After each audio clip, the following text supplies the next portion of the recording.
It's so easy to give up, to retreat. That's that's the easy thing. And I had to stop and like kind of procrastinate and think about that and contemplate, because like I don't know how to do that. I'm not possessed by that. I can't even figure out a way. I can't even. There's no way.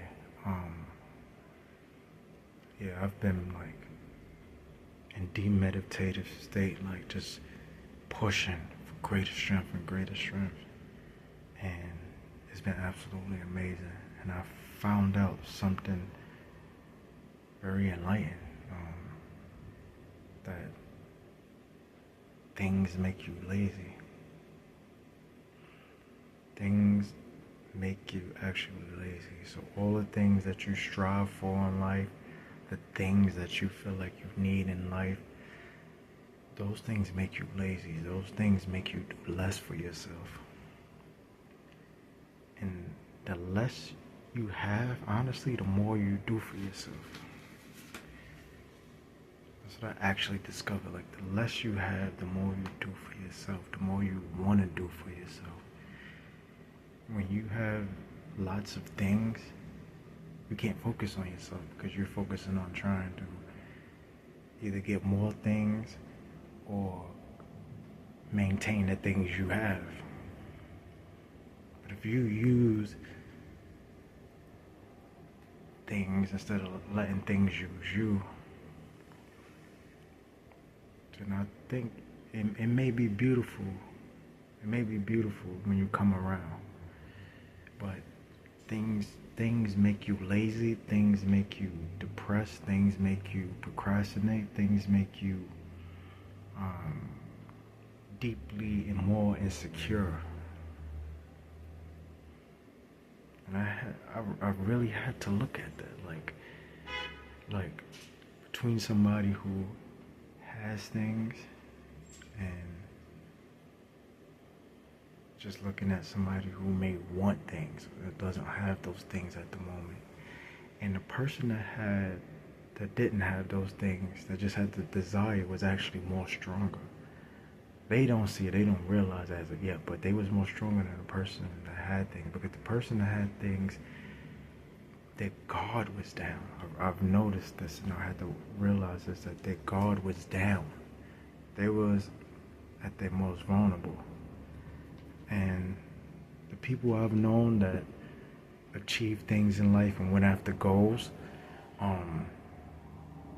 like their partners or families that I know and connect with, and it was like, this person is still striving even though they have everything. But see, that's the thing that they didn't realize, is that person knew that things make them weak. And that's why they had to keep striving. So, looking at the person that had certain things, they just looked incredibly weak and incredibly vulnerable. And I've been studying the psychiatrists and the psychology of like people from across the world that have been in like concentration camps and that kind of stuff, and the mentality that they had to carry, like what started to happen to them during those moments of starvation, what transpired, because I can actually relate to everything that they went through, so I know exactly the transformations it takes. And studying these things and seeing like how it either broke some killed themselves or killed someone else for something that may have not been worth nothing. Could have been a piece of bread, but it was worth everything. And just the psychology of seeing that they don't have anything and they don't have no desire for things. Only thing that they really and truly care about is eating. Even a shower, even having water on their body is the most greatest and beautifulest thing to them, because they've been deprived of every single thing. And the only thing that's keeping them going, that's keeping them alive, keeping them from not committing suicide, is the fact that they believe that one day they're going to be able to eat food, that they're going to see their wife again, or their partner, whoever they love. That's what's keeping them actually alive. And I can relate to every single part, like just having that thing you truly love, keeping you going, keeping you from not just just deeply penetrating the destruction within yourself and just destroying yourself from the inside out. And the greatest thing about a lot of these individuals, and including myself as well, is the intellectual enrichment, the inner riches. When you got inner riches, it doesn't matter what happening on the outside or what thing you don't have.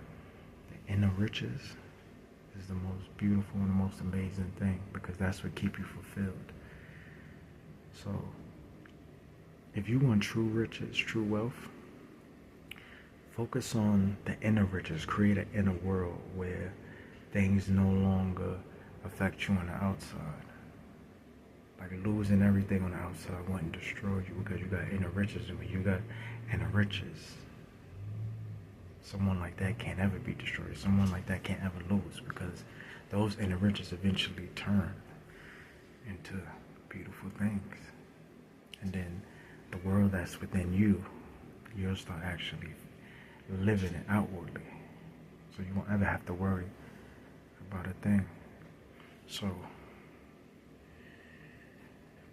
just learn to love the inner riches and use things instead of the other way around. Instead of you neglecting your inner self, neglecting the inner riches, or if you don't have any inner riches, neglecting building the inner riches and allowing things to use you, allowing that car to drive you, allowing money to make you, allowing those bills make you pay instead of you paying a fee, because your bills is actually helping you become better. You having lights on is helping you when you create. You having water is helping you when you wash up, for putting in all that work into yourself. When you just came from working out for a few hours, or taking long walks, or going to the gym, the water that you need to rinse or replenish your body, you pay a fee for that. So your bills shouldn't be looked at as burdens. They should be looked at as fees. The car you drive, the car shouldn't be driving you. You should be driving the car. The car is helping you navigate, for you to become more creative, for you to be able to transport yourself from this area to that area in a certain amount of time, so you could go to this place, to that place, to better yourself. When you use your car, you should go into places and areas to better yourself, not to just be used by things. You should be using that car to better yourself. And then when you pay the fee of the car, if you have a car payment or the car insurance, it doesn't feel like a burden, because you're actually benefiting from having that car. So everything, all the things you have in your life should be benefiting you. They all should be serving you. You should be the master of every single thing in your life. All the things in your life should be tools to serve you. And that's how you're going to become greater and better. So don't give up.